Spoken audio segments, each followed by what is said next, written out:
Did you guys get anything? Yeah, I think it just started recording without. Yeah, it started recording. Okay. First person here was Andy, so let's start with Andy. How are you doing? Oh, thank you.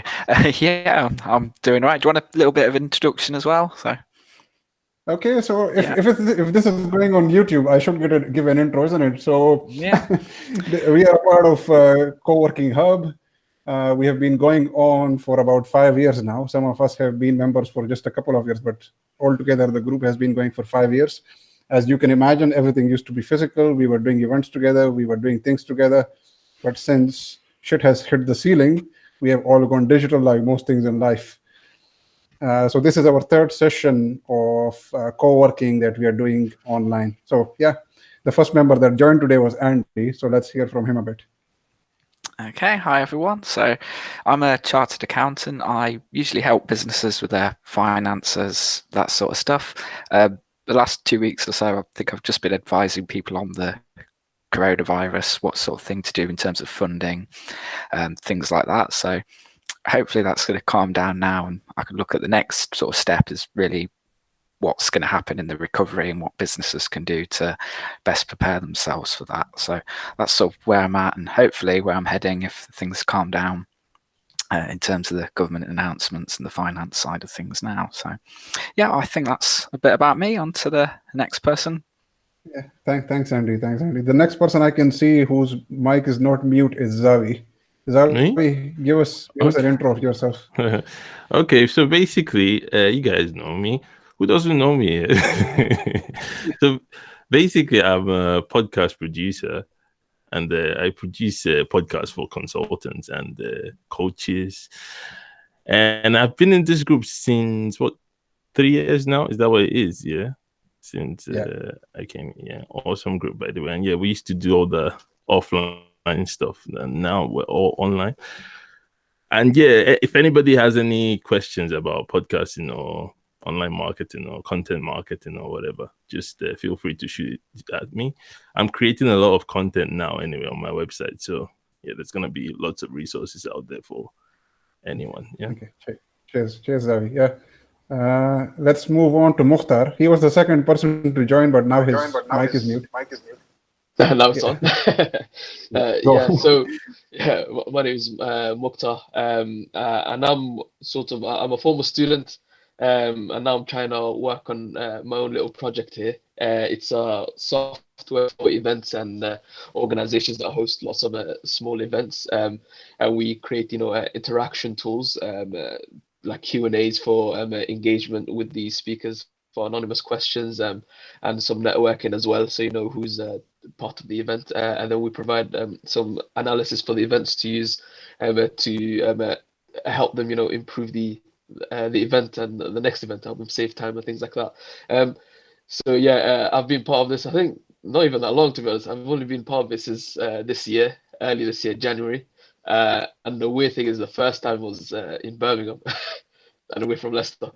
So the first time was we went to Birmingham together, which I don't know if it's a good idea or a bad idea for people you don't know, but it worked out fine. To be fair, the first time I saw you, I was like, I've never seen this guy before, and I don't know if I'm going to see him again. But you have become one of the most active members, like, very quickly. Yeah. And I thought I'd throw myself into it. One of my goals this year was to go out there, meet lots of new people if I can every week. My plan was to go to an event every week, but of course, Mr. COVID-19 decided to show up and disrupt that. But now we're here online. So yeah, that's me. Yeah, and today hopefully we get to test the product today. Yeah. Oh yeah, we are going to be chatting on there as well, isn't it? We'll be sharing notes on your platform today. So yeah, that's a test for today as well, along with this video. I feel like now I have to perform. Like I have to keep saying, let's see how things go. Let's move on to Rupinder. Rupinder, tell us about yourself. Your mic is off. Yeah, now it's on. Hi, I'm Rupinder, and I'm an interior designer. I met this group recently, like a couple of months, I guess, around 8 months ago. And I've been give me the credit. Sorry? You can give me the credit for introducing you to the group. Yes. So that introduced me to the group, and he found me through LinkedIn. We did see each other at the innovation center, but I never went and spoke to them. But yeah, I think I must have seen their profiles, wherein you get a notification on LinkedIn if someone's seen your profile. So that's where we started talking, and yeah, that's how I was introduced to the group. It did really help me to start off, because I started off really quiet and shy, even like working on my own business. So that was helpful. So a little about my business is that I'm an interior designer. My company's name is RKB Design Studio, and we specialize in designing cafes and offices. We do residential interiors as well. And at the moment, we are trying to write blogs and trying to keep my audience engaged with the kind of interiors they can do for themselves, or a little that they can do themselves and then involve us in the later stage. So that's Okay. about me. Okay. Thanks, Rupinder. Yeah. Next, let's go to Sam. Sam, tell us about yourself. How's it going? I'm Sam. I met a few of you guys at the Innovation Centre a few months ago, probably February. Harmy, I think he's a co-founder of this thing. We actually went to school together and didn't speak to each other for, I don't know, however long it's been, 15 years. And then seeing me in there, come and said hello and invited me out with you guys. So since then, I've been coming to these calls, and we're very similar. We all work remotely and stuff. What I do is web design, user experience, and a bit of a jack of all trades in terms of marketing and SEO and music and everything else. So I think I've got a lot of things that I can share with people from experiences of working with so many clients in so many different fields. But yeah, I mean, that's pretty much it from me. To be fair, we have only met you once physically, I think. Yeah. Isn't it? And since then this has happened, but you have been one of the most vocal people since then. Oh, thank you. Yeah, because the thing is, you have been working digitally anyways, isn't it? Basically, you are the one expert that we have. I won't say I'm an expert, but I'm definitely a jack of all trades. Yeah. Well, you mentioned co-founders. Let's talk to the founder, Edward. Edward was the one who started this group. Okay. Some members are more active than others. I can't even see his video, and I don't even know if he's there. Ed, the joys of doing video calling. There is always someone missing. Okay, we can't reach Ed. Who else is there? I think Ravi Lodhia is here. Hello. Hi, Ravi. Hello. No, is it Ed? Yeah. Yeah. Thanks for the introduction. I've got a bit of a headache at the minute, so I was just planning on sitting in. But I'm glad the group's growing, and we've had a good meeting yesterday and today as well. So yeah, that's me really. Tell a bit about yourself as well, because we are recording this, Oh, right. Okay. Yeah, I just got the group together, I think it was about 4 years ago, when I just thought there was a need to work together with other like-minded people rather than work at home on your own, basically. It's common sense, really. Nothing too fancy about it. That's it. No, but what do you do? Tell us that as well. Well, right now I'm eating a sandwich. And then work-wise, just in the web space tech sector, still sort of designing applications and web development. Okay. I think that can work for now. The last person who hasn't talked so far is Ravi Lodhia. Ravi, can you hear us now? Your microphone is off. Yeah. Now I hope you guys all hear me clearly. Yeah. Tell us a bit about yourself. Yeah. Yes. Myself, Ravi Lodhia. I'm owner of Ram Info Systems, and I am currently working on a. So I run a software development company, and at the moment I'm working on intellectual property, which I can't discuss. But a couple of things I like to tell. That's quite nice to see you guys and what you do, what you know about. I am expert in certain fields where I can put value to your any of the advice, and feel free to reach me out anytime at any moment. And while I can also working from home, you can see this is my office. Whiteboard is the backside, and I've been privileged to work in working from home. I used to be software developer and contractor for a long time, and then now I become independent since November. I hope that will help. Yeah, thanks. Let's go to the last person. Then we have Rekha here. Hi. Hi, Rekha. Tell us a bit about yourself. Oh, I'm. What can I say? I'm working full time as a finance manager, but I also have freelance work as a bookkeeper. I've got 1 or 2 clients, and yeah, I just wanted to see what I can gain from you guys and what I can give. To be fair, it's your first time. It's your first time. It's the first time of Ravi, but this is also the first time we are recording this session. So Okay. even we don't know what is going to happen. In addition, we are also going to engage on Mukhtar's platform, where we can actually have a chat while we are, if someone mentions something, if someone mentions the tool, if someone mentions the software, whatever, we will be sharing that there as well. I think we should now let's move to Mukhtar and see what can we do with this software, with this tool. Yeah, what I'll do is I've seen there's quite a few people who've already signed up and created some account. What I'll do is I'll give you guys the link. You probably have it already. Put it again. Put it again in the WhatsApp. Yeah, I'll put group. it in there again. Yep, I'll put it in the WhatsApp group now.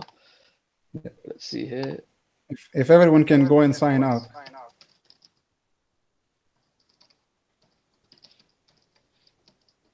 So you guys, there's the link right there in the WhatsApp group. Okay. I'll give it to you here, Ravi. Yeah, I put it here as well. Yeah, that will be useful.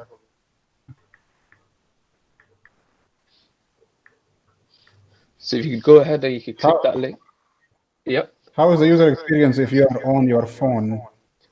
Yeah, so on the phone is behaves so it's quite similar to an application, to a mobile application. Okay. So we built it with that intention first, and then we adapted it to web afterwards. Yeah. Okay. After signing up, which section should we go to? Yeah. So once you sign up, if you go to presentations, so you click join, there's a purple button there, and you'll see a nice screenshot of our last call. Yeah. So if you click that on. And then you'll be able to. You see, there's a few questions here already. So these are all anonymous. Right now, it's all bare bones right now. So we haven't really done anything to the design wise or anything like that. It's mainly all function wise. So we're making sure that the functionality is actually working before the application. And so if you click the yellow button that says "Ask Question," you can post in any sort of questions or any links or anything like that. I don't think that there's any hyperlinks. That are not going to work in the comment, but there's data there for us that we can put down there, so we can refer back to this in our next session if we need to refer back to it next week. That's a good idea because when we were initially having a chat here, it was the moment you close the call, you lose everything. Yeah, and that's why we need to do we need to add another functionality to the call itself. Yeah, I think Ryan here in the WhatsApp said he's waiting to be let into the meeting. Yeah, I clicked on. Yeah, I accepted his request, but I still don't see him. He's in, I think now. Yeah. Okay, he's here. Should we go back to Ryan and let him introduce himself as well? Hi, Ryan. How are you doing? Your microphone is off. Oh, hi. Sorry. Yeah. Give us a bit of your intro. Yeah. Yeah. Are we doing introductions? I think we already did introductions, but you are the last person who joined in. So, sorry, I was on another call there, but I'm Ryan. I'm a freelance space and science editor, also aspiring entrepreneur, starting my own events-based business, very active in the space industry, and yeah, I enjoy coming to the IC. Sometimes I've not been for a while. There's been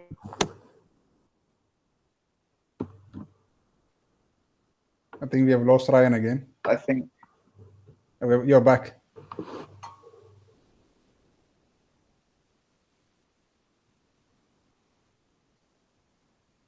hello. Oh, I think I dropped off a bit then. Hello. Yeah, now you're back. Yeah. Okay. Yeah. So I was saying, like, I usually enjoy coming to the IC. I haven't been for a while, partly for obvious reasons, but then, yeah, I think a lot of you guys are now been working with LCB, and I don't know if you're doing stuff at Deacon Street as well. Well, to be fair, we used to come there every day to the Innovation Center, but now it has come down to just co-working Wednesday. So we only go there once a week until this happened. Now we have the Wednesday calls just online. Yeah. Yeah. To be fair, I've seen your event. You went digital as well, isn't it? You went digital with your event as well with your what is it? Creative Coffee. Yeah, we had the open coffee yesterday. Yeah. Although I think it's a little bit different to this. This is Meet. I think I tried Hangouts. I think Google has, I think, 2 different types of meeting spaces. So this looks better. Yeah, it used to be Hangout, and then Hangout was basically marketed in a way they wanted celebrities to come there to have like their own sessions, and people can just join in. If they want to ask questions, they can be allowed to ask questions. Right. But then they realized that it was also a part of, if you buy the enterprise version of Google Suite, it was a part of that. But then they realized that they need another tool, so then they added Meet. They basically have the same functionality, to be fair. It's confusing. There's a bit of confusion yesterday because I've not used it in a while. So I think for some reason there were 2 different links. So I don't know. So at the moment, everyone is signing up to Mukhtar's platform. He has put the link in the WhatsApp group. Oh, okay. Because the problem is that if we post anything here, the moment we close the call, it all goes away. So now we are moving to that platform, and we are putting our questions there, for example. Uni, yeah. So if you can sign up there. I did try signing up, but I didn't receive a confirmation email. Oh yeah. So the whole thing is lots of bare bones right now. That and also like forgot password we still need to put in. So right now once you go in there and you follow the user onboarding, it basically creates like a little networking profile for you, so that we know who's actually joined these talks and things like that. And then if you go to the presentation side, you can post all the questions on there, and any of anything that we share, any content that we share in the calls or anything like that on there as well. Okay. Yeah. I mean, maybe you're managing that, right? Yeah, I'm managing that right now. Yeah. If you can like send me a reset password or something, because it didn't somehow save my password manager, and then I couldn't see what to do. No problem. Well, I'll try and find your email address on here. Yeah. Let me see. Yeah. So yeah, essentially, let me see here. I'll try to find it. I've got my co-founder on standby as well, just in case. So you're currently doing that now. Is this like a social media networking platform between like Leicester, Birmingham, Coventry? Yes, I think that's the goal for the whole co-working. But essentially, if you look at that link is a sort of a white label version just for the co-working organization. But this would work in any sort of organization that focuses around events. Is essentially what you're doing is it's a way to facilitate conversation in the talk. So the original idea was for physical events, of course, and it's still physical events, but of course COVID-19 has decided otherwise. But we still, hopefully, when things calm down again, we can get back to doing physical events again. So it's focused around that. So essentially, we wanna develop a data side to it as well. So you can use the data from each event to improve the next event, essentially. So over time, you're becoming more efficient and you're saving more time with your events. And it's a nice way for the organizers to understand what types of people are coming, who's connecting with who, what questions are being asked, and all this sort of stuff that you could use to improve the offering that you've got for your events. That's really good. So, Can I ask here, what's the different value you're getting from the other platforms? What exactly are you trying to achieve other than the people who are already offering? Because there are plenty of that. yeah, right now I think the main ones, there's one called, for example, Slido. There's I think that's the biggest one right now, and that people use. There are a few other smaller ones, like I think there was one called Top Hat or something, but most of them are all focused around different market sectors, because the event industry is huge. I mean, the UK is like 40 billion pounds worth. Is a massive industry. So the biggest players focus around big companies, so Coca-Cola, Booking.com, Microsoft, and because those organizations have thousands of employees, they facilitate internal conversations. And then you get Top Hat that focuses around universities and education. They focus around that. Whereas for me, what I'm trying to focus on is companies that are revolving around organizing multiple events, like we speak to people like the Chambers of Commerce, or co-working hub, if we eventually start doing lots of events, Leicester startup, so small organizations that are revolving around collaboration, networking, and have members. So for example, Ryan is going to, for example, he's maybe doing something to do with like the space industry, and he's hosting lots of events every month around that. You have members and people who are interested in that, and so that sort of organizations that we facilitated, they're the people that we provide most value to in that sense. So we can't be everybody's go-to. We can only be those specific people.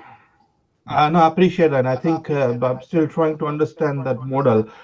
The every business model at the moment are number of subscribers, and they're after only the sign-ups, nothing else. So they can associate all marketing and putting a value. Where I'm feeling uncomfortable. I mean, not personally. I mean, I see in people uncomfortable because there are many things and many contexts onto that one. If I look at as a point of view of a small business owner, forget about what I am, but other people. Yes. Then trying to bring a value to them. How you can bring value to them by using your platform. Oh, so just to understand that, do you mean which? So we're not targeting small businesses. We're targeting organizations that host networking events mainly. So in people that host, so say I'm an organization and I'm around I don't know, a football organization, for example, and as a football enthusiast, I host lots of events revolving around this. So there's people in the footballing industry that come together. We host a weekly event 2-3 times a week. And there's lots of networking, people collaborating on projects and things like that. So I'm the umbrella organization for those people. Those people might be businesses. Those members might be businesses, or other sorts of delegates that came there to network and collaborate inside their particular industry. So the organizations that are hosting these events and these collaborations and hosting these spaces for them, they're the people that we work with. So that we give them this. So the value we provide is, when they host an event, so they bring a speaker over, an industry expert maybe comes to speak about a topic, we provide Q&A section anonymously, so people can ask questions without feeling their reputation is at risk or anything like that. They can comfortably ask questions, and they can also network on there with other people that are in the industry. So then they're getting a slightly more efficient and for the organization who's hosting it, a more time-saving way of facilitating the event. I got that. Nice one. But that means anonymous means, are you a transparent or anonymous? Anonymous and transparent, two different words. Yeah, so anonymous, when I say anonymous, is for the Q&A, so the questions section. So if you go on the platform and you see the presentation and the people that posted stuff on there right now, you don't see their name. So it's the questions are there, so it's transparent in that manner. But the person who's asking the questions, you don't know who they are, except for. Yes. Yeah, I got it. But then signing up, you still gathering information about that who signed up. So anonymity is not there actually. So the anonymous section is only for the actual event itself. So say I'm there right now, I'm posting a question that I'm a bit uncomfortable with, and I don't want people to think that I'm stupid, for example. So I can post on there comfortably, but it's not 100% anonymous because the host knows who it is, the organization knows. To be fair, if you're going to an event, you don't want complete anonymity anyways, but you still want some level of, some level of privacy. Let's put it this way. If you're going to an event, the whole idea is that you want to network, isn't it? Or you want to learn something, isn't it? That I'm just trying to brainstorming, guys, because it's a good idea. But if you hit the anonymity correctly, the domain itself is so vague because you're not allowing people to join anonymously without identity, without can you sign up without email address or anything or person's identity.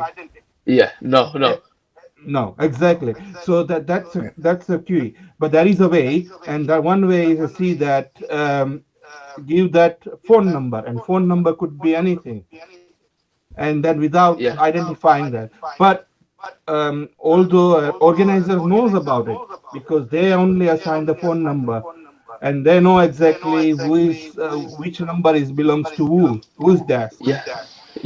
So it works in the same manner in that way, but I'm not sure personally. I'm sometimes skeptical if I want to give my phone number to an organization because I feel like every organization. We had a chat about that last week as well. We sit on different fences on that because I'm one of those people. I'm like, if you give a phone number, if you don't want it with them, you click on the 3 dots and you click on block. It's not the end of the world. It's just a phone number. But with the email, that is a whole different ball game because email nowadays, everybody is just after the scraping the data of the individual and build the data mines for the associate. And that's a huge worry. People see that all the venture capitalists, when I met them, they asked that, how you can get the millions of subscribers and then people that one. I said, what's the value for that? For them, yes, because that associate the market and all other things. But for the people actually itself, there is nothing, no value at all. In that sense, that makes sense. It's one of those things where you have to look at what the market says as well, because what is the people who are going to be using the platform, what are they comfortable with? So that's something that we need to explore because I don't want to assume anything. I have to test every assumption that I have, isn't it? So I can't really, even most of like the anonymous thing, originally it didn't start off completely anonymous. They had, people's names were on there. And then the people that I was talking to that had these organizations were more inclined with the anonymous feature of it, I don't know who's asking the question, we can now have controversial discussions or whatever they wanted to call it.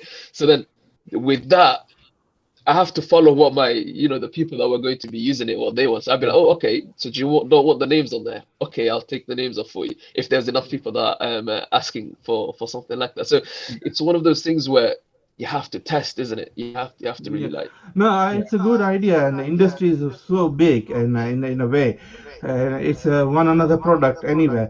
What I see is the value is only there where you can say transparently. So basically, whenever we say gather the questionnaires, it should be anonymous. So basically, it's a public voice, and it becomes a public voice. It's like an opinion saying that how many people vote, and it can be done scientifically without knowing about, and you can just remove all the numbers out of, or who vote or who doesn't. But put it that way, it's slightly challenging, but it is not like impossible.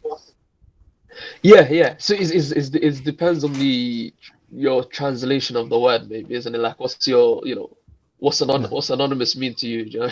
So then, or transparent, like, is one of those is the copyright and like, how am I going to communicate this platform what it does without misleading or saying something that's not what it is. To be fair, we still haven't seen how can we use the platform because I have not seen any questions on it. No one has posted anything, people.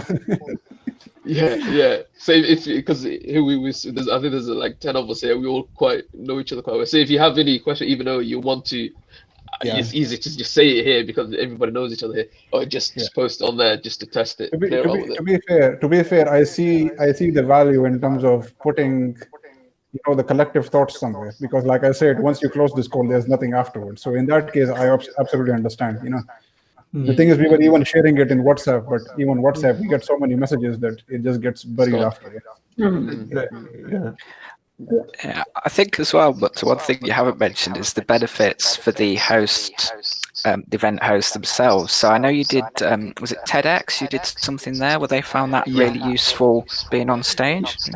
Yeah, so in December we had the chance to test it with TED Talks. It was called the Leicester Women, so it was called Bold and Brilliant, where they had 9 female speakers and about 150 delegates. It was the first time we actually tried it in a live event, and because it wasn't promoted properly during the event at the beginning, but during lunch we got quite a few people to start signing up to it. About 40, 50 of them signed up to it, and then we had about 10% of them asking questions, and they ended up relying on it near the end. So they saw the value of the questions about near the end. So the last 3 speakers, after the speaker was done, they chased me down for the iPad to get the questions of the people too. So it gave a really nice interlude between the 2 speakers. He connected things really well. So we saw the value in it there, mostly.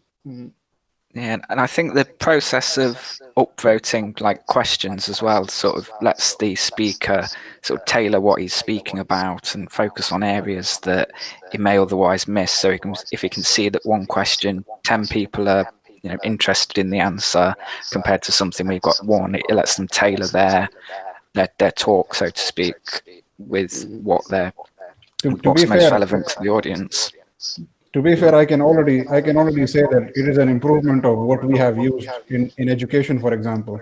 Like I was teaching one class last year where we had 300 students, and they just couldn't ask questions. Like some people are just not comfortable with speaking up in front of 300 people. So it was really useful that people could just put their question somewhere that I could look at and I could answer in the class itself. You are just taking it to the next level now with a bit more professional, level, isn't it? Yeah. Talking about that actually is how the idea started. Where about when I graduated, we had lots of issues with the modules, and there was like lots of communication between like the lecturers and the students that were missing. And then we had like higher management coming in, trying to understand what's going on. They sent like 1 million surveys for people to do, and they just it just wasn't working. And then when I spoke to them after uni, I was like, I saw that this was quite a problem, and I think from a student perspective as well, I think it could be improved. They're like, yeah, let's think of something. So I started working on this. But the thing is, if you go to universities, they're a bit slow to change anything. So it's a good thing that you're going for event organizers who actually can benefit from it. Yeah, like we only realized that like after the TEDx, we were like, oh, okay, because of the speakers themselves started coming up to us and saying like, yo, this would be useful in this other conference that we're doing, in London and things like that. So I was like, oh, okay. I was thinking like, isn't there anything in this industry? So when I researched and I looked into a lot, I saw what's there, what wasn't there, so what areas they were missing and things like that. Then I think we've sort of narrowed it down now to a specific type of event organizer. And who we can provide the most value to. So now it's just a point now where we have to test it out with a few more events and get a few more conversations going with a few people, especially now during the lockdown, when people have a little bit more time to talk. Okay, before now people throw in any other topic, let me throw in something, because we need to be discussing about other things as well, isn't it? The whole idea was not to discuss the platform itself. The platform is supposed to be used for something. So I think I've got a question here. Okay, what is the question? Let's see. What strategies or online marketing platforms are you using to market your business or get clients during this period? I think that's a good question for everybody, actually. So for me, actually, Harm, I mean, Taz, I think I didn't tell you guys, and I signed up to LinkedIn Sales Navigator. So I started. Okay. We have converted you, yeah. Yeah. So I started playing around with it a little bit. I think it's powerful, man. It is powerful. Yeah. So that's what I'm primarily using now to have conversations with people. LinkedIn is probably my marketing strategy or go-to platform right now. Have you realized that they are quite sneaky about it as well? If you send a message on Sales Navigator, it doesn't come up on the normal LinkedIn. Yeah. So Or even the once you thing, the start using it, you notification, have to keep using it. Yeah. or even that notification of like, I just got a notification now, right, that said, oh, there's a trending topic in network events, event networks. Why don't you join the conversation? And like, this person saw your profile, and I'm like, this thing is like very, I was like, it's This very is powerful. transparent. Yes, Yeah, like, wow. yeah. Okay. Who else wants to join in and tell us about your strategies? At least two people mentioned content. So Rupinder mentioned content and Zavi mentioned content. Tell us about what kind of content are you producing? I'm writing blogs at the moment, and I'm also trying to put posts on Instagram, because for my business, Instagram is a platform where people are usually looking for design inspiration and things like that. So I'm using Instagram, and I'm posting on my website. And LinkedIn is something that I keep like it's the last thing that I do, but I just feel I've got time right now and I need to get on that. So just trying to find what are the trending topics in interior design, what are people actually searching for, and also trying to see what they might need once this is over. So trying to address those questions. To be fair, I can understand why Instagram works for you. I can also understand why posts. I think in terms of LinkedIn, you might have to get a bit more creative, because the thing is, who are you trying to connect with on LinkedIn? You might be able to connect with other interior designers who are active there, but I don't know how active are. For example, you are targeting cafes or you are targeting offices and stuff. Maybe if you start designing offices for people, those people are active on LinkedIn. So maybe that might be your angle in the future. Okay. Yeah. Correct. Yeah. So the thing is, you are working on your own as well. So it's also a case of you need to double down on what works for you instead of keep changing as well. You still have to give it some time, isn't it? Yeah. Yeah. But in terms of LinkedIn, you will have to get more specific. Like now, Mukhtar is saying he's going for Sales Navigator, which is a bit more direct. It's just expensive. That's the thing for a lot of people. It's £70 a month. Wow. Okay. So I have Sales Navigator. Hamid has Sales Navigator. Mukhtar has Sales Navigator now, I isn't think it? you can just sign up for the free one right now. It's like 1 month. So I'm going to have for a month. Yeah. But if you're going to sign up for the 1 month free, I would say have a strategy before you do it, because that 1 month can go really quickly. I can tell you that. I agree. Oh yeah, definitely. Yeah. Call to action is very key here. Actually, how you engage your client, your audience, and what value you're bringing to them. That's important to online, and then they can repeatedly come. Once you have the engaging contents, then they definitely come. And again, you have to define your aim. What exactly you're trying to achieve? Number of subscriber, or actually number of clients? Number of client be very small and tangible. Number of subscriber can be more, and they are wider in audience. But again, it's all depend on the strategy you laid out for the call to actions. And once you have laid all the bricks correctly, or line up your ducks correctly, then it's easier to get things done. The one good thing here is that everyone who's participating, I think everyone is a B2B business. Yeah. Which the thing is, they all want to connect with decision makers. They all want to connect with owners and directors. So at least we share an understanding there that, okay, if someone has done well with LinkedIn, we can share that knowledge with other people. That's why Mukhtar has signed up now, isn't it? The same thing. But yeah, you are right. You need to be clear about who you are going. I don't think most of them are going for a subscriber list or something. They just want to have the conversations with the decision makers. It's very hard to catch them. In any business, it's hard to catch the decision maker, but it's quite hard if that's your whole business, if all your business comes from decision makers, isn't it?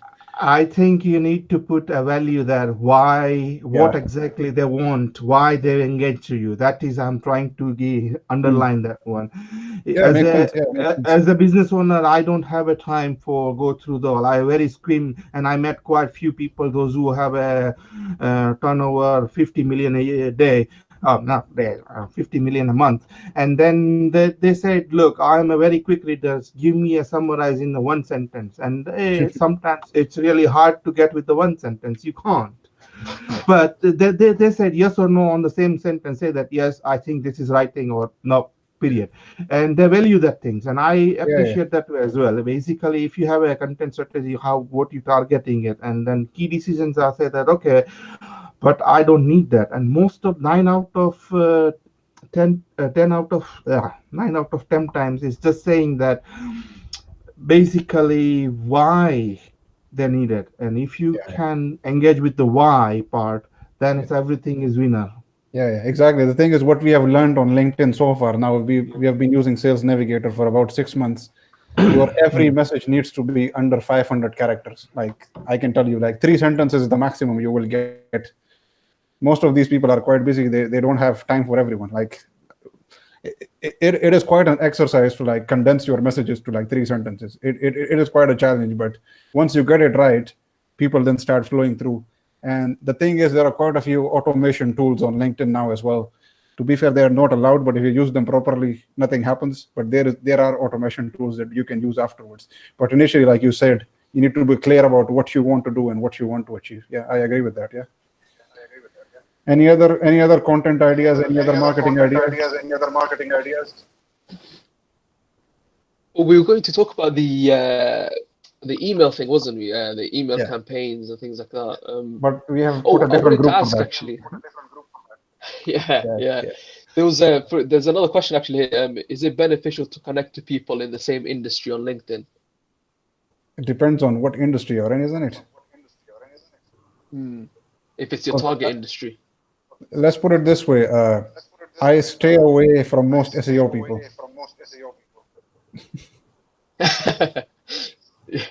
That's true. I'm pretty sure most of you know why. Like, even Sam is here. He will know why. Yeah. To be honest, I haven't really thought about that. To be honest, people in the same industry. Does that let you? It probably gives you a better idea, of like, I don't know, how your industry is moving, where things are going towards, what trends there are in the industry, or things like that. The idea is that if you meet with someone, like for example, I talked with someone today. He's the director of a hike, and they have 3,000 clients in SEO, but they are all small businesses, and it's the case of the tool tells you what to do.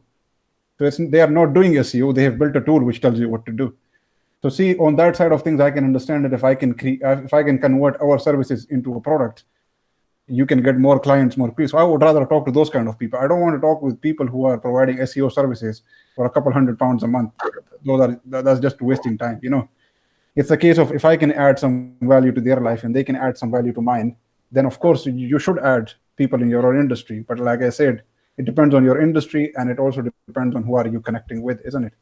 I'm pretty sure I've seen Rupinder connecting with other interior designers.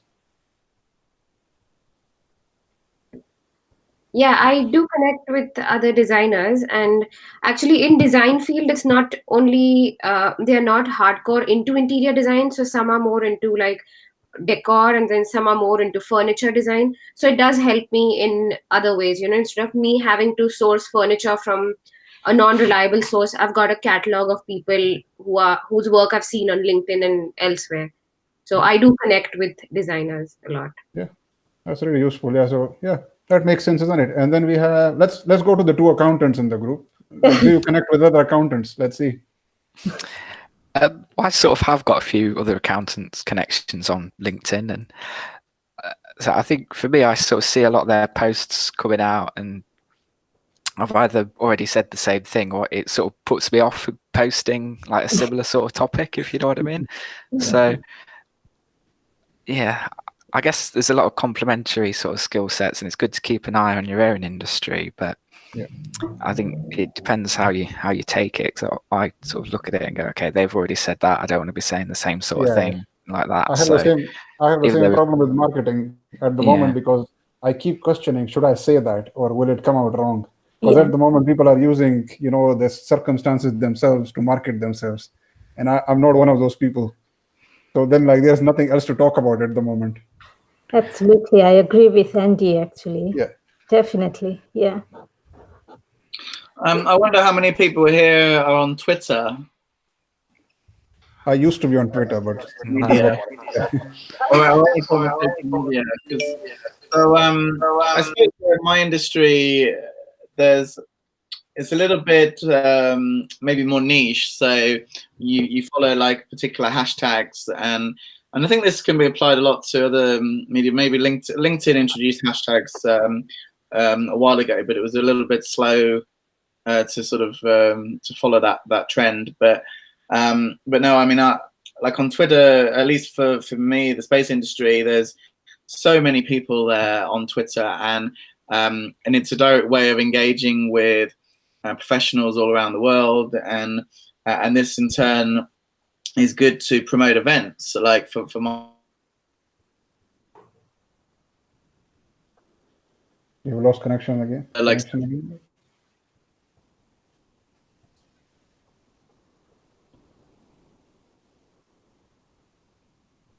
Hello? Media. So I think did I drop off again? Yeah, you came back now. Yeah. I was saying like a lot of events have maybe hashtags, and this is used across Twitter, and I think even Instagram is sort of picking up now. I think more visual content is key, because I think people really relate to that more. I mean, Twitter, there's no point just having text, everything like it's much more reshared when it's visual. You can tag certain people on the tweets as well, and so yeah, I'm very active on Twitter, so I'm quite happy to sort of share interesting content, and but yeah, I don't know whether, like, I suppose accounting, I don't suppose that's not really. I think, sorry, I think most of us are now turning to LinkedIn, isn't it, or Instagram? Yeah, LinkedIn would make more sense there, and I think but LinkedIn is, I suppose it depends on the sector. Like, for the professional services, I suppose like accountancy, maybe law. I don't know, like different professional services that that I completely see that. But to me, I feel LinkedIn is a bit of a dead platform as far as public engagement. You want to. It's definitely much more about the B2B. Linking with other businesses, and so it's a different kind of message, really. I think we have a couple more topics now. Mukhtar, do you want to take the lead on that? Yeah, it says, what do you think of platforms that are rising, like community.com? I think community.com is a you can build. I think there was a question before. Oh, let me see this. Oh, yes. On a general note, before we end today's conversation, to what extent has this situation impacted your business or sales? Yeah. So I believe that's referring to COVID-19, right? So if I, for myself, for example, I had 2 events lined up that we were going to test Nini at, but were cancelled because of it. So there's a direct impact there for my platform. There is ways that you can adopt it, like online, like the way we're using it now. But even it's completely different to the way we were intending. But of course, it depends on how people end up using it. So for me, there is a direct impact, but it's not impacting me in a way where it's changed anything. It's just slowed growth maybe, or changed objectives maybe a little bit. So it's not really that huge of an impact, I would say. I think for most of us, it's going to be an adaptation thing rather than a struggle itself, isn't it? We haven't heard much from Sam today. What happened? From me? Yeah. No, I've had a few things to say, but we're skipping over the questions quite quickly. On that last point that you was just talking about, with connecting with other businesses and other people in your niche, I think it's that old thing of like keeping your enemies close, because the enemies, they are quite valuable. You get to see, where the trends are. Is that why you connected with us? Yeah, absolutely. No, you get to see the trends, but also you probably shouldn't follow trends, especially in things like design. Some people like to go with that, but they're very short-lived. But it's good to see where the industry's going, whatever industry you're in. And the same with like things like software. In accountancy, there's plenty of software coming out all the time that probably is better than the traditional Xerox, whatever it's called, and Sage and stuff.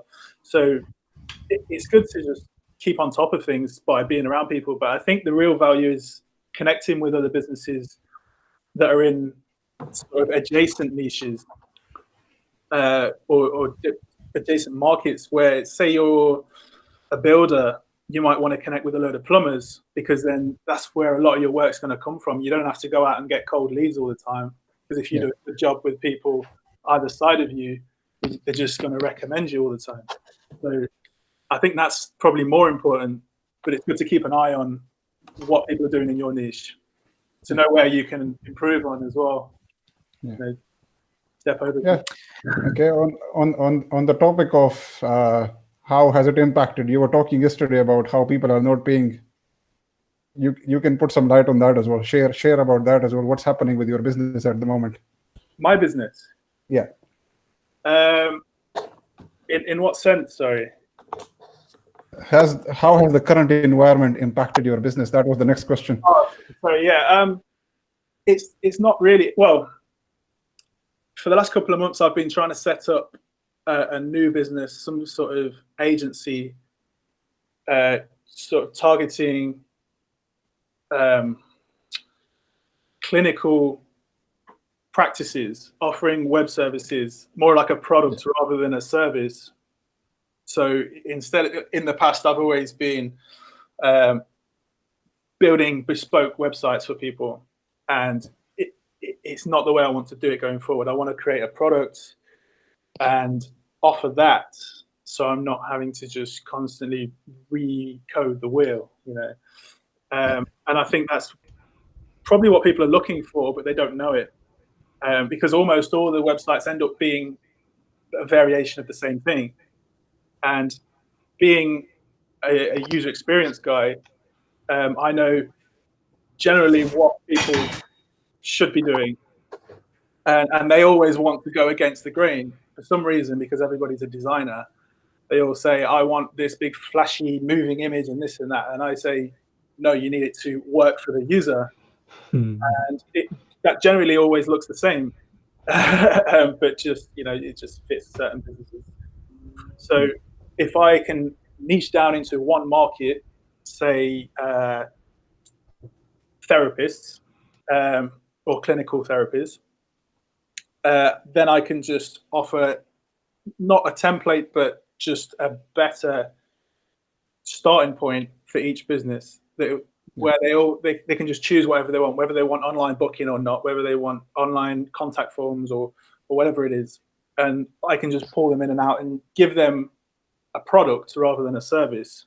And then do you think people will be more open to this idea now? You said you started working on it a couple of months ago. Yeah, well, I've had to pivot slightly, because now I'm seeing these people having to work remotely. I'm now looking at how do I change what I'm offering as a product to accommodate that, and also what's going to be around after this, and how are people going to operate in business. So I've had to go back to the drawing board after pretty much building the MVP, and just not MVP, the whatever it's called, prototype, yeah. And and yeah, like I don't know where I'm going to go with it yet. I've got to speak to some people, do some research, and see what people are willing to pay, whether they're willing to. I think yeah, you are on the right track. The word you're using is a software as a service. Software as a service is basically you can pick and choose whatever you need, and you don't own it, and you just, whenever you use it, you just pay for it and then take it out, which is quite a good idea. And it's not available in the couple of marketplaces at the moment in time, and which is that is a good venture venue if you hit correctly. And because it's a value for money nowadays, everything is a software as a service. You don't target everything to everybody, but instead of say, okay, you wanted to choose this, yes, these are available and you can do it. And people are there which can pay that. I mean, not but it is recurring because software as a service is quite good, and it's a quite good idea. If you need any help with the building up just a quick prototype or anything, let me know, but I can help you out. It's just a good gesture, nothing else. Well, that was the plan, because a big problem I had was trying to sell a small business or a freelancer a couple of £1,000 website. You don't want to pay that up front, and then you've got to try and sell them some sort of support package to keep it running, and then hosting on top of that and everything else. So I thought, to try and combat that, I want to give one monthly payment, do everything, and then that will free me up to do other things, like more of an ongoing support. So I'm working with them constantly, rather than just giving them a website and saying, here you go, and then leaving them. So that was the plan, really. Most of my time is spent doing support anyway, not the actual design of the website. But I think it's because I work in optician market, so that's why I know there is a niche there where they require specific kind of requirements. Okay. That sort of leads. To be fair, in the last week we had David and Victoria, and they are both psychologists, and they actually showed an interest in your services anyways. So there is a demand for it. There is a demand for it. It's just a case of connecting with the right people. And get the price. And how much? That's the thing. Because a lot of these companies will look at that and say, well, I can get a Wix website for £5 a month, £10 a month, or whatever it is. I'll build it myself and go from there. Because a lot of these companies don't have a lot of money to start up with, and I've got to price it right so they see the value in that and they can use it, and it can work for them, and hopefully get them off the ground, to get working the public cost, and it'll come over. Especially if I'm throwing in an SEO tool that helps them, with the local market. Yeah, that actually that ties in quite well with the next question of the productization of like services. Do you think is specific industries that can only do that? I'm guessing the productization. Do you think there's a certain point, like to your point, do you think there's a certain time where you feel like, oh, I think now it's the time to separate like my time from my product or something, all the time from my money, to the way where you can scale it now? Like if you create that, when you end up making that stuff, you can end up scaling it way beyond. Well, that's the plan. To get away from this, building a site and then moving on to the next client. If I can get almost like a portfolio of subscriptions, that will free up my time where I'm not having to constantly build sites. Even just the residual income of those will allow me to scale it and also reinvest into the services I'm offering them. And I'd rather do that and keep offering more value to each customer rather than just moving on to the next one, and forgetting about the previous one. And it does make. To be fair, in our business, I've had this chat with Hamid of what is the future of our SEO services, and that's why we started looking into other areas. For example, we have developed an online accounting business where we are still looking for a business partner, for example. And the whole idea behind that was, if we can't convert this SEO into a product in the future, we might have to let it go at some point, even though we have built a whole business around it. We have our own office and everything. But that's the thing, in the future, if you can't convert it into a product, it is not a viable business. You need to do something. You need to scale it in some way, isn't it? So that's the challenge, I think, for everyone. Let's hear from other people. What are they doing in terms of making their business a product?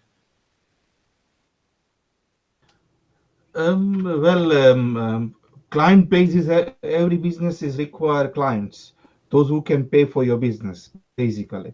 And to get the client, it's a very tricky question, because client may don't know about what they want. They actually know exactly this is I can do. And this is one good example. I met one recently, a small restaurant, and they're doing everything manually. And I explained him, say, okay, if you do this online, it will give you this value and bring more customers and everything.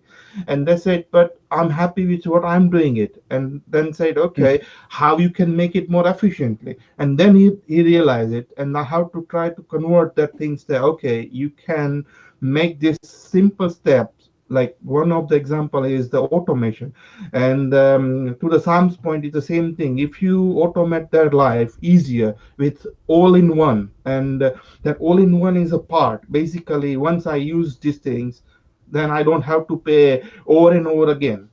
Yes, I'm willing to pay whenever I need it. That is a model coming into market, and it's a strategy. It's a good strategy for every businesses, and I think that's where the money is, because more number of subscribers you have it, more better value you can provide it.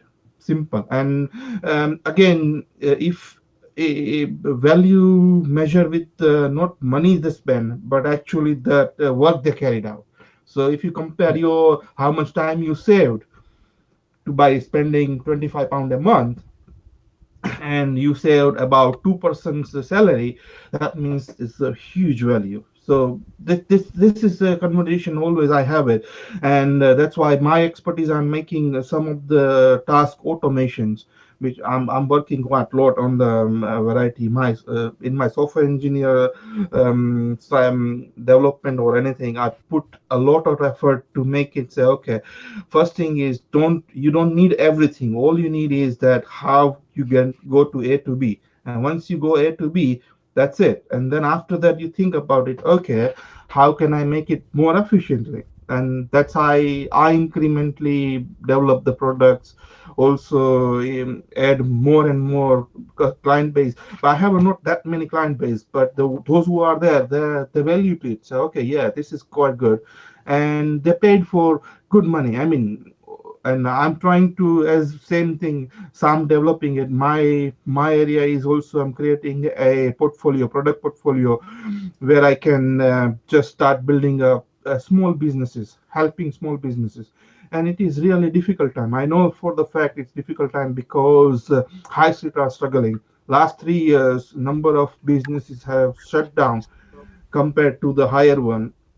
They are huge, and government noticed that things that is happening because of economic downturn, because of the online presence. But small businesses don't know about how to do online businesses, because their whole focus is on the business itself.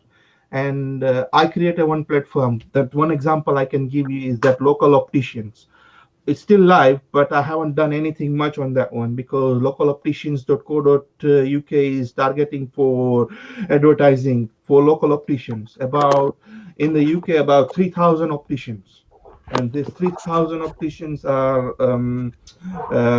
there. But that model didn't work, because they said, "Oh, we don't need that. We only need people who can come into that point."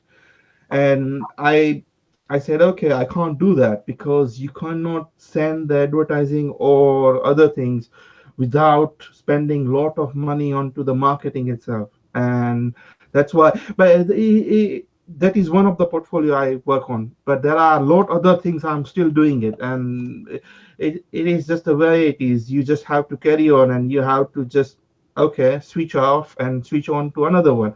And the whole important thing is you carry the experience with you. Yeah. Sorry, yeah, Rekha is trying to say something. No, I'm good. I'm listening. Yes.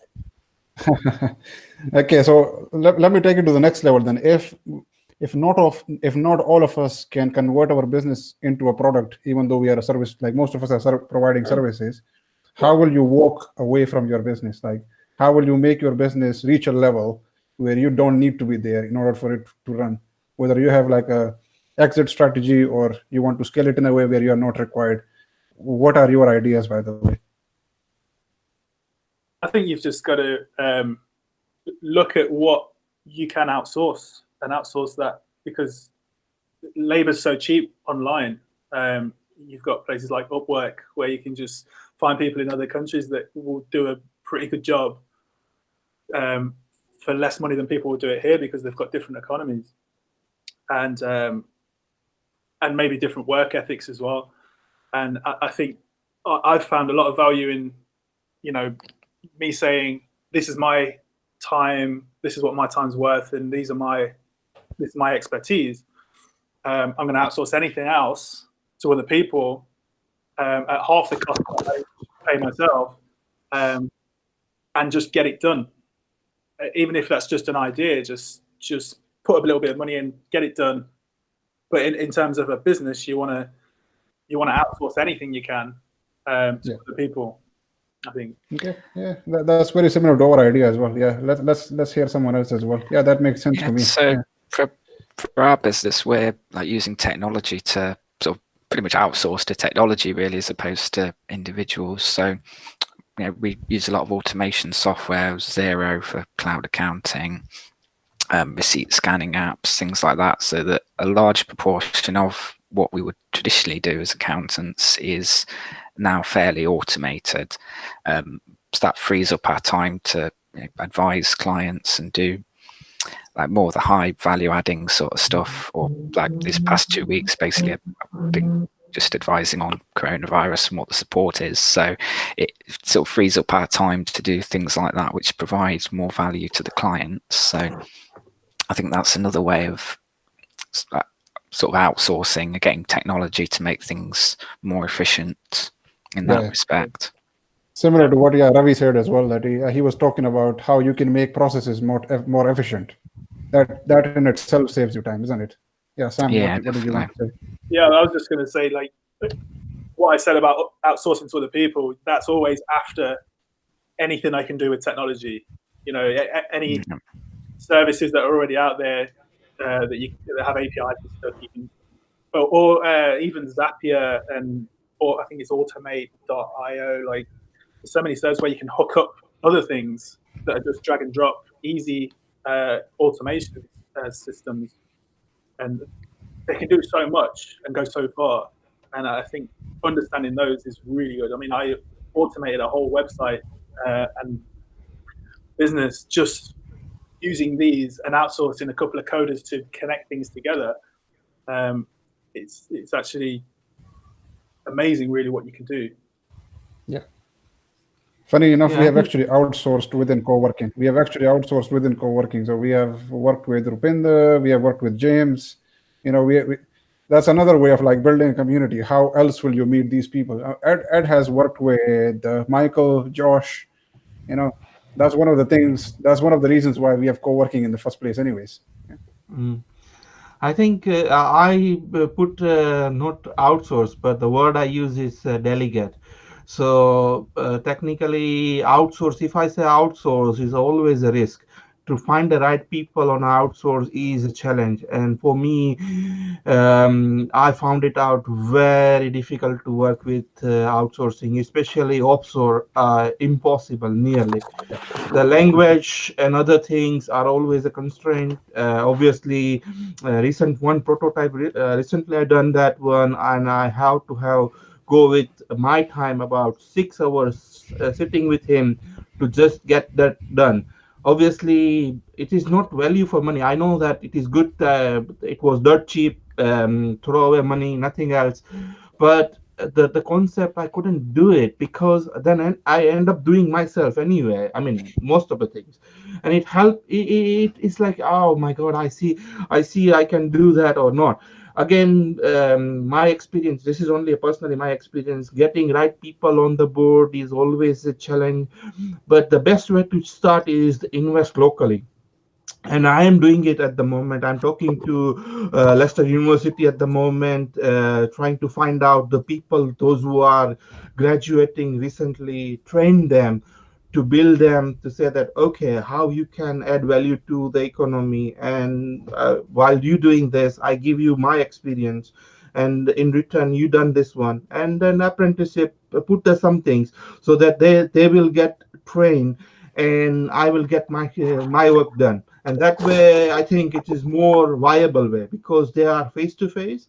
Communication is very straightforward, and they are also reliable because they are thriving. They wanted to do something.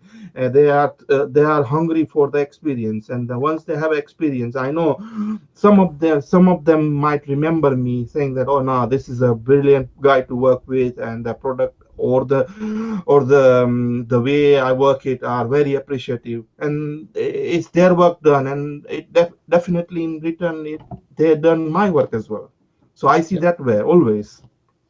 Yeah, I think if you're going to outsource or delegate to, offshore, I think you definitely need to spend some time on finding the right people, and sometimes that costs a little bit more money. I know on one project I did a few years ago, I was outsourcing to the Philippines, and I had one guy that was a little bit more expensive, but it was really good and had really good English, and then I had 4 guys under him that were doing the work, but he was just like a manager, and the whole thing ended up being a lot cheaper anyway than hiring somebody here to do it. So again, it's getting it right, if you go down that route. Yeah. Anyone else? And sorry, one more thing.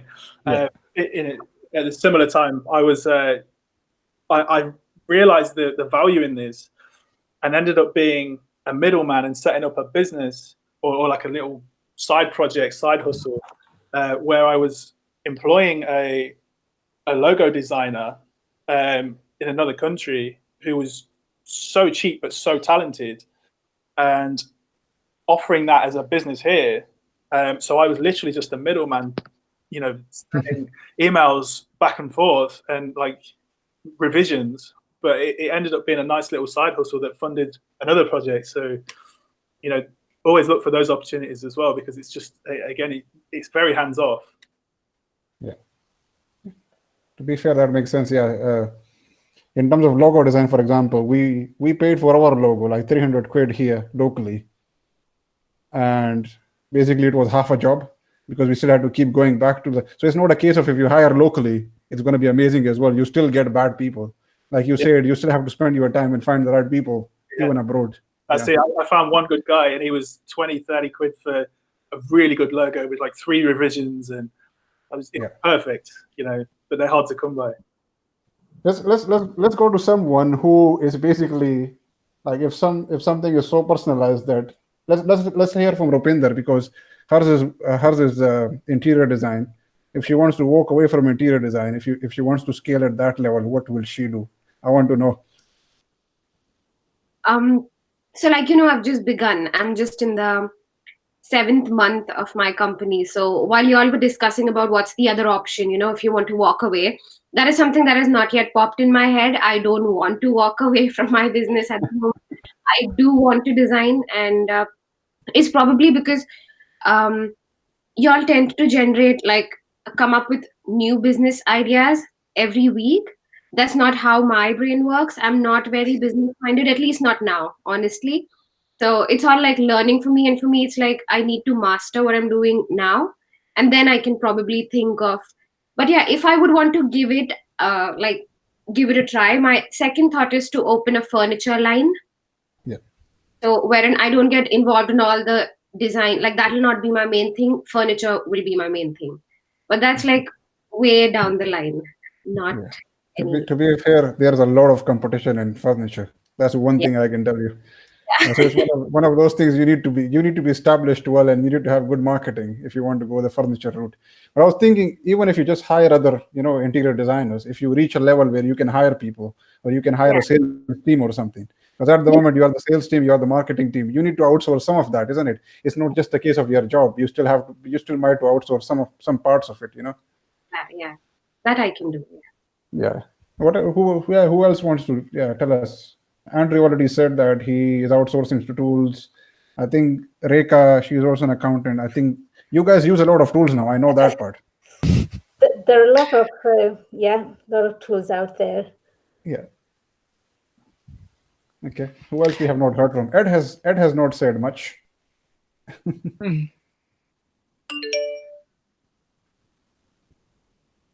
Eduardo has completely disappeared, I think. A few words. Yeah, sorry. Yeah, I've just been listening. I don't know what it is. I've just got a bit of a headache today. But yeah, what? I'll chip something in. What are you saying about the? You're just talking about outsourcing. No. Yeah, we are talking about if you can convert your business into a product, how will you do it? And if you can't do it, how will you walk away from your business, or how will you take yourself out of your business? Yeah, that's a good question. How do you productize your business? Yeah. If it's a service business, is what you're saying. Yeah. I think you need. Well, in this day and age, a lot of it is if it's productized, you're turning it into a physical, digital thing, isn't it? So you need to build it, and in this day and age, it's software, isn't it? So that would be your way to go. But you can sort of, without hiring a load of developers, you can, as Sam says, automate a lot of things with ifs and automate.io. So that's your first place to go to.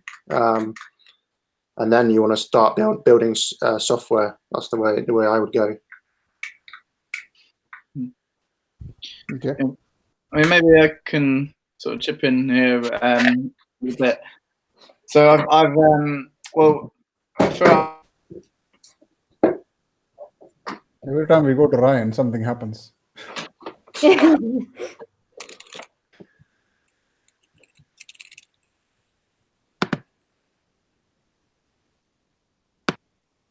But at the moment, we're trying to basically package them as products that could be sponsored, that basically can sell an exhibition space, or sell the option of being maybe a headline sponsor or challenge sponsor for a hackathon, these types of things. So, we've needed to kind of brand that, and it's not always easy to kind of start off with. We started from ground zero, doing maybe a new concept of an event, and I mean, for some, the different style of events. Also, you said you do need to kind of know and trust and get a few tests. We've used Fiverr, so I don't know if I think I'm going to want to mention Fiverr, but that was. I mean, I've had mixed feelings. I think. The work we did on one project, it's called Maker Fest, which we're working on now, is it was good. We had, I think, a few different designers. It was really quite cheap for we've typically been spending maybe £200-300 for a logo, where the people we know, whereas I know professional companies are charging a lot more.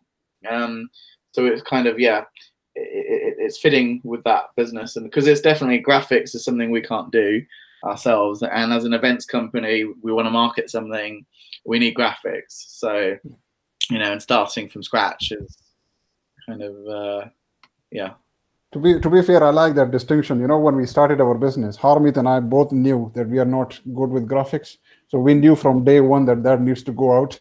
Like the moment we made any money, we were like, okay, now we need to do something with that. Like the logo went out, the graphics went out. Yeah.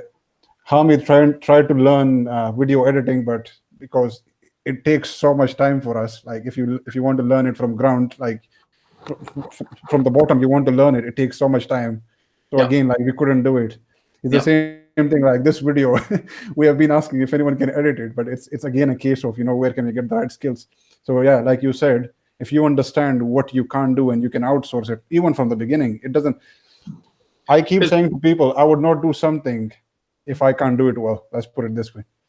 I mean, for my sort of professional side, I mean, I do marketing myself, but mostly sort of social media marketing, and so I know how to get the message out there, but I completely fail at graphics. So, as soon as somebody can produce some kind of graphics for me, then I can put a story to that. I can, I think storytelling is a good means of communication for that. But this is something that I'm able to do. I understand that, but and I think mostly I can communicate what I want from a designer, and I've learned as I've gone on. Again, it's how you communicate that brief as well. I think that's really important. Being very clear with your requirements, and the more detail you can give, in this case for a designer, the better. You don't want to hamper the creativity either. So it's also finding that kind of balance. And, I think, let's say two projects which we've not fully launched are, there's Build for Space, which is one project where we're looking at doing a 3-day hackathon type event, and that was a little bit more technically inclined, and we used someone that we knew for that, and then they kind of put together a few icons, so like elements that will help explain that story for us. So that's again, it's the storytelling element. Another event we've got which is coming up is more about the maker community, and this was a little bit more maybe simplistic as a logo, but we've managed to kind of use Fiverr, and I was quite hesitant. Ryan, who I work with on this, and I was a bit hesitant with Fiverr, but actually the result I thought turned out really well. So to be fair, there should be some good people out there. That's why these platforms are working. If everyone was bad, why are people using them? Yeah. So I mean, that's it, and it's a case of understanding often what your limitations are. I mean, at the moment, actually, because I'm trying to build a business at the moment. We don't have a strong business background ourselves. We're like my friend, colleague Ryan and I, we're both sort of astrophysics graduates who both have a technical mind, as well as on my side I've developed marketing communications, so we complement each other. But yeah, we've actually been getting students from universities to work on some internships with us and some projects. So universities are looking to link with businesses, and I think this is a good way to sort of tap into universities, because students are always in looking for projects, and for a new business like ourselves, it's a good way to sort of test things and learn things from students, because at the end of the day, on the business side, we're learning. We don't know as much as they would. So I think Sam wanted to say something at one point, and then he muted back. Yeah. Just on the branding and logo design thing, I have to say, I do logo design for clients that want that want to spend a bit of money on their branding, but that's always expensive, and some clients have got that money and some of them haven't. And if they haven't, I will always be open and say, look, this is my time that I'm charging you for, and that's expensive, but there are other services that you can use.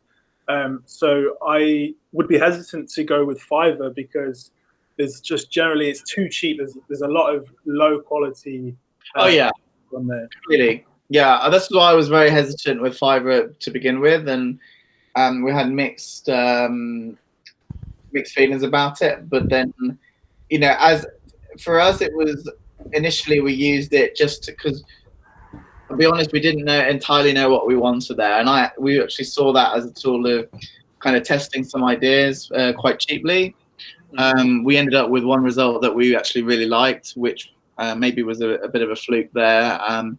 But yeah, it's. So sorry, I'm putting a logo. If you're talking about logo design and just throw away or just building up from the scratch, what I do is I go for a stock, and there are plethora of free online available. Just pick one for initially, test the ground, and then you actually identify, and you can change logo anytime. Google has changed 10 times. Microsoft, God knows, everybody. So we have done the same. Yeah, we have done the same actually. Yeah, Ravi did our first logo, and we used it for the first year of our business. Yeah, he's not here anymore, but yeah, that's what we did. It was just an M with a V on top of it. That was the logo. Yeah, that's it. And secondly, I personally have some graphic experience.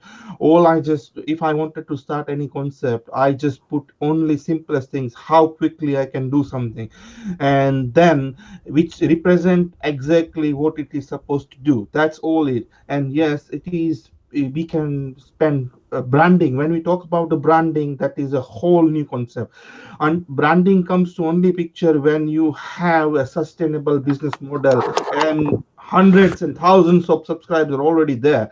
And then you talk about, yes, how we can reach for more people by simplifying our message And then when you look at the branding, there is whole new completely era. But I think for the startups or initialists, it's way easier just how quickly you get things done within a 1 day, or even the prototypes. Like, and I like the Ryan's idea. He says simply, when students are there, all you need to do is that give them the brainstorming and then pick it up from there, and then they will build up. And most of the time they are brilliant in the way that 80% of time that gives you everything you need, and that will achieve. They are trying. Yeah. With the Fiverr, I have a very bad experience. With the freelancer, Upworkers, bad experience. Sorry, I tried it, it didn't work. And instead of, I would rather invest my time into train people who I know locally, who can contribute to my country's economy. That is my personal belief, actually. That way, they because they're paying the bill. Everybody paying a tax as well here, and they just add something on here, and I can train them. Yes, I can't do everything, but at least something to get back, and they will definitely appreciate at some point. That is my thinking about. No doubt, quick throwaway. Quick throwaway is just. By the way, we have been going for 1.5 hours, so we might want to wrap up quickly. Usually we put 1 hour for this. So yeah, if you guys want to give any last messages, and then we will close the call. Yeah. I would actually like to say I kind of agree with Ravi. To give opportunity to our local community and to help our country. Absolutely. Definitely. I mean, that's always a priority, I think. And for our main branding, we did this. Actually, a Leicester company developed a company brand, but like as far as a company brand, I think it's very important. But when we're testing products, it's always like you know where to start from, test some ideas. And so I wasn't by any means recommending Fiverr as a go-to place or anything, but that was just to get some ideas and get going. But yeah, always very supportive of buy local, support local. I think where I'm coming from, if you're just trying to get off the ground, if it's for, say, a conference and you haven't got any money to put into branding, but you just want something, then there are ways that you can do it yourself. And something like brandmark.io is like a newish service that use AI to put a logo together. You put in what the brand is and what kind of style that you want, and it will just keep generating logos until you see one that you like, and then you can edit it really easily. I think you have to pay to export it, but it's a start at least to know what you might want. And you can always take that and go to a student and say, reproduce this. I'll pay you. But there are ways you can do it, and even just looking at in Google, you just put in free vector logos for X, and then you can find all kinds of ones that you can just open in Photoshop if you've got that technical ability. I use this app called Logo Pit on mobile. I think it cost me like $3. I think it was. I think they have like a whole vast of little things that you could use, and designs, templates, and all sorts that you could create it with. That's what I used for the first logo for Uni. Then I went to Fiverr. Okay. So the sorry, I think. Let's do one by one. Okay, Andy. I was just going to say, I think it's all about relationships. I noticed Ryan there said that he used Fiverr, but when he wanted something doing really well, he went to someone local. So I think it's all about building up relationships with people you can trust. And I think sometimes that's a lot easier to do locally, to do face-to-face as well. So I think that's sort of what I think Ravi was saying as well. It boils down to building up a network of people you can trust and use on a basis. And say if you are lucky enough, like I think Sam said, to get someone overseas who can do that, then great. But I think it's a lot easier to do that with local people you've got sort of commonalities with. I'm just throwing out different ideas for different budgets. Yeah, yeah. That all comes into it when you're working with a small business, especially. It always comes into play, like how much money you've got and how much do you need as well. Because as we said, like branding, it doesn't really matter at the end of the day until you're Coca-Cola or someone, McDonald's. Yeah, I think it's one of the things that the budget grows with the business, isn't it? Like the website and things like that as well. You can get by with cheap services to start with, and obviously as you grow, it's investing a bit more money into it. You get a better outcome.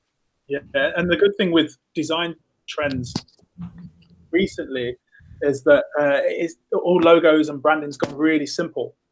It used to be really flashy and horrible graphics, and now it's just in the last 5 years, it's got more and more simple. So now you can actually just get away with a nice, simple font of your company name and a specific color, and then you're good to go. Nobody's going to question it. So that's what I recommend anyway. If you're trying to get something off the ground, it's so easy to do now. Yeah. For very little money, for free. I think a couple of people just put their last messages before leaving, just thanking us. Yeah, again, if you guys have any last things to say. Well, what about, the platform? Did we have, I might have been out of the room, but did we review Mukhtar's platform? Yeah, Yeah, we used a little bit of it. Yeah, so it looks like it became quite good, like the person said here. Sort of a nice way to direct the conversation a little bit. So it was nice to, thank you guys for trying it out and using it. Initially, I had a concern that no one is going to, go and put anything. But at least people went and used it, That's always the concern. Yeah. Yeah, I mean, I quite liked it as well. I felt I asked more questions sort of on it than I probably would if we were just talking face to face. And like someone said, it did really direct the conversation. So at any point there was that natural pause where everyone doesn't say anything. You've got a list of things that people are asking to go back to. So yeah, I think that sort of thing, it worked really nicely. It'd be good if we get it all on one screen. That would be. I'm just all tab between the two, but yeah. You might go to like the old style, having 2 monitors or something. Yeah, I'll have to upgrade to that. I was going to say, thanks, guys. I'm going to shoot off now. Okay, but thanks, guys. Cheers. Bye. Cheers. See ya. Cheers. See ya. Yeah, I was going to say it'd be good to present it on Google. You can present your screen. It'd be good to have there for everybody. If they haven't got it up on. Yeah, I think that's definitely. Yeah, I think that's. Hopefully, I'll do that in the next one. Actually, I'll go on my laptop and try that out. Right now, I'm using my phone. Thing is, on my laptop, I've got a sticker on the camera, so the camera isn't working. But what I'll do is I'll either take that off or I'll just go and I just have to listen to my voice or something, and I'll present it and show you guys how it works and stuff. Does this let you present? Share your screen. Oh yeah, it does. Yeah. Yes. Present screen. Yeah, that's good. So yeah, I'll do that for next week, and it'll be good because next week we have this as a reference for this week, so I can use this and say this is what we've actually been doing. I'm not clicking around because it's recording, and I'm just afraid that if I do something, I'm not even going out of the screen, just letting it run, So we need to be doing different things. I did not even take a picture today, but I know there is a video, so I can just take a picture from that afterwards.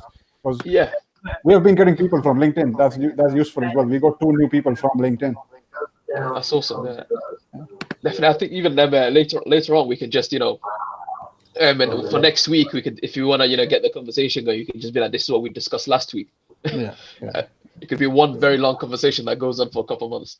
It gives me a good description for, YouTube. I can write a good description that these things are discussed. Yeah. I think it's Reka saying something, maybe. Reka? Hi. Yeah. Did you want to say something? No, I think I'm just clicking something. I don't know what's going on. I think I saw your message. Yeah, you can just say it at this point, and then people have been leaving after giving their last messages. Okay. I just wanted to say thank you very much for giving me opportunity to join you guys. I think I have kind of switched off my video, but I wasn't too sure what it will be shown when the video goes on YouTube. So let's see next week. Well, I will share it with you so you guys can watch it. It's just whatever we are discussing is just recorded at the moment. Okay. Yeah, that's it. Okay. Cool. Okay. I guess everyone gave their last messages. Thanks everyone for joining in. Yes, you very thank you much. guys. Yeah. Thank you. Cheers, guys. See you guys next week. Yeah. Cheers. Take care. Bye bye. Bye.